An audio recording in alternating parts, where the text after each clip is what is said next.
नमस्कार, मैं गौरी, आपका स्वागत है। देख रहे हैं आप सी न्यूज भारत। खबर इंदौर से है। यहाँ चुनावी मतगणना के बाद प्रचंड बहुमत से जीतने के बाद खरगोन बड़वानी लोकसभा के सांसद गजेंद्र पटेल से खास बात की गई। आज बड़वानी नगर में जीत का आभार प्रकट करते हुए खरगोन बड़वानी के सांसद गजेंद्र पटेल नगर भ्रमण और नगर वासियों का अभिनंदन करते हुए श्री राम चौक पहुंचे, जहाँ सैकड़ों की संख्या में नगर वासियों ने उनका स्वागत किया। साथ में भाजपा की जिलाध्यक्ष कमल नयन इंगले और भाजपा कार्यकर्ता शामिल रहे। वहीं सी न्यूज भारत के संवाददाता कमलेश अलसिया से चर्चा के दौरान उन्होंने अपनी प्राथमिकता पर ज्यादा जोर दिया। कहा, बड़वानी लोकसभा का विकास किया जाएगा। सांसद गजेंद्र पटेल ने कांग्रेस पर आरोप लगाते हुए कांग्रेस के पास कुछ बोलने के लिए नहीं बचा, ऐसा कहा बेवजह आरक्षण और संविधान को बदलने की बात को लेकर जनता को कांग्रेस गुमराह करती रही है। जनता ने उनको नकार दिया है और उन्होंने ये भी कहा कि इस बार लोकसभा में मध्य प्रदेश में कांग्रेस का सूपड़ा साफ हो गया है। आ गए घोषित मध्य प्रदेश में पूरे 29 सीटों में 29 भाजपा प्रत्याशी घोषित हुए। हमारे साथ खरगोन बड़वानी लोकसभा सांसद प्रचंड बहुमत के साथ हमारे साथ विजय हुए। हमारे साथ गजेंद्र जी पटेल, उनसे जानना चाहेंगे। गजेंद्र जी, सी न्यूज भारत टीम की ओर से आपको हार्दिक स्वागत है। मेरी ओर से भी सी न्यूज भारत को तहे दिल से आभार, जो इस बार के चुनाव में उन्होंने मदद भी करी और देश के परिदृश्य को स्पष्ट भी किया। और मैं पुनः खरगोन बड़वानी लोकसभा की भारतीय जनता पार्टी के हृदय से आभार व्यक्त करता हूँ। कांग्रेस आरोप लगाया करी, बार बार एक आरोप लगते थे कि वह आरक्षण का मुद्दा है, पर वो भी काम नहीं किया। उसको लेकर आप क्या कहेंगे? कांग्रेस के पास अब कोई मुद्दा था नहीं। विकास के नाम पर उन्होंने रोटियां सेक ली। देश की आज़ादी के 75 साल में से 60 साल तक इसी रोटी के आधार पर उन्होंने जनता को बेवकूफ़ बनाया। और अब गाँव में विकास लेकर मोदी जी काम कर रहे हैं, इसलिए उन्होंने कहा कि विकास तो गाँव में हो रहा है, कच्चे मकान पक्के, गाँव में पानी पहुँच रहा है, गाँव में सड़क पहुँच रही है, गाँव में बिजली पहुँच रही है, हो रहा है, किसान सम्मान निधि के माध्यम से उनका आर्थिक उत्थान हो रहा है।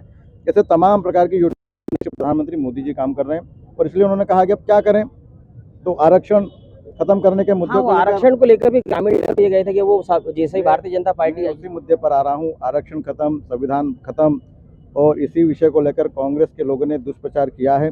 और यहाँ तक कि खरगोन बड़वानी में उन्होंने जातिगत आधार पर प्रचार किया है। और इसलिए हम सबका साथ और सबके विकास के आधार पर काम करते हैं। आरक्षण के नाम हम बात करें तो दुनिया में कोई भी व्यक्ति आरक्षण बदल नहीं सकता। यह देश के प्रधानमंत्री आदरणीय मोदी जी ने बोला है। भारत को खत्म करने की बात कांग्रेस के लोग कहते हैं। देश के प्रधानमंत्री मोदी जी ने मंच से कहा कि भारत का संविधान हमारे लिए गीता है, हमारे लिए महाभारत है, हमारे लिए बाइबल है, कुरान है, ये हमारे लिए पूजनीय ग्रंथ है। ये बात देश के प्रधानमंत्री जी कह चुके हैं। किसी भी कांग्रेस के नेता ने इस बात को कहा नहीं और संविधान खत्म करने की बात कहते हैं। ऐसे कई झूठ के जुमले कांग्रेस के लोग हमारे लोगों के बीच में फैला रहे हैं। और निश्चित तौर पर कांग्रेस का परिदृश्य स्पष्ट हो गया। और आपने देखा है कि मध्य प्रदेश की 29 लोकसभा सीट भारतीय जनता पार्टी के खाते में आई है। क्या लगता है दोबारा आप आए, प्रचंड बहुमत जीते, क्या प्राथमिकताएं होंगी सांसद महोदय की? सबसे पहले तो मैं दूसरी बार प्रत्याशी बना, इसलिए भारतीय जनता पार्टी को तहे दिल से आभार व्यक्त करता हूँ।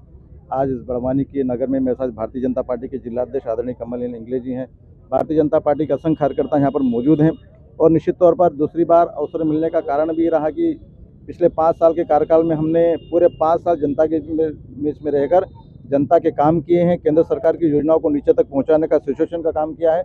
और इसलिए अब प्राथमिकता के तौर पर पिछली बार मेडिकल कॉलेज की डिमांड थी, हमने खरगोन में मेडिकल कॉलेज खोल दिया है। हमने शिक्षा के क्षेत्र में यूनिवर्सिटी खोलने की डिमांड थी पिछले 5 साल में, हमने खरगोन में आदिवासी क्रांतिवीर के नाम से हमने यूनिवर्सिटी खोला है। यहाँ पर ट्रैफिक बहुत होता है, बाईपास की डीपीआर तैयार हो चुकी है।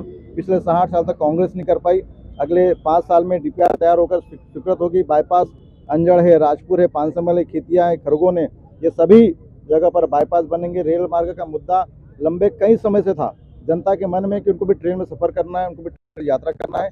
वो भी जनता को विश्वास है कि मोदी जी की सरकार में होगा। ये तमाम मुद्दों को लेकर हम काम करने वाले हैं। औद्योगिक क्षेत्र है, रोजगार के क्षेत्र है, नए नए इंफ्रास्ट्रक्चर हैं, गरीबों का विकास कैसे होगा उसको लेकर छोटे उद्योग हैं, लघु उद्योग हैं, बड़े उद्योग हैं, ये सब चीज़ों पर हम लोग काम करने वाले हैं। और निश्चित तौर पर देश के प्रधानमंत्री मोदी जी के प्रति जनता का विश्वास है, इसलिए बाद देश में तीसरी बार देश के प्रधानमंत्री नरेंद्र मोदी जी शपथ लेने वाले हैं। सांसद जी, जैसे कि आप एक अनुसूचित जाति, एक ऐसा चेहरा जो पूरे मध्य प्रदेश में काफी चर्चित होगा, हम मान ले कि आपको भी कैबिनेट की बड़ी जिम्मेदारी मिलने वाली है? मैं भारतीय जनता पार्टी के कार्यकर्ता होने के नाते काम करता हूं। जनता ने जो आशीर्वाद दिया है, इस खरगोन बड़वानी में मुझे उसका दायित्व दिया, उसके क्षेत्र के अनुसार मैं काम करने वाला हूं। ये निर्णय हमारे केंद्रीय नेतृत्व का रहता है। मैं तो भारतीय जनता पार्टी का कार्यकर्ता हूं और जनता की सेवा कर देश को 100% सिचुएशन जनता को मिले, इसके लिए काम करता हूँ। हमारे साथ गजेंद्र जी पटेल और भाजपा के जिलाध्यक्ष भी हमारे साथ हैं। हम उनसे कुछ जानना चाहेंगे। इस बार आप वर्तमान निर्वाचित जिलाध्यक्ष बने। क्या सोचते हैं जिस प्रकार से जो परफॉर्म किया है, जो भारतीय जनता पार्टी ने जो काम किया उसको लेकर आपको क्या लगता है, क्या कहेंगे आप? भारतीय जनता पार्टी संगठन आधारित और कार्यकर्ता आधारित पार्टी है और कार्यकर्ता हर समय जो है वो संगठन का काम करने के लिए तत्पर रहता है और उसी के आधार पर जो है हमने जो है यह विजयश्री प्राप्त की है। हमारे साथ लोकसभा सांसद गजेंद्र पटेल जी, जिनका ये कहना था कि विकास के सारे काम किए जाएंगे, कांग्रेस के पास अब कुछ बोलने को रहा नहीं है। खबरों में बने रहेंगे, मेरे साथ चलते रहेगा सी न्यूज़ भारत। इंदौर से सी न्यूज़ संवाददाता कमलेश उलासिया की रिपोर्ट। इस खबर में बस इतना ही। देश दुनिया की बड़ी खबरों के लिए देखते रहिए सी न्यूज़ भारत।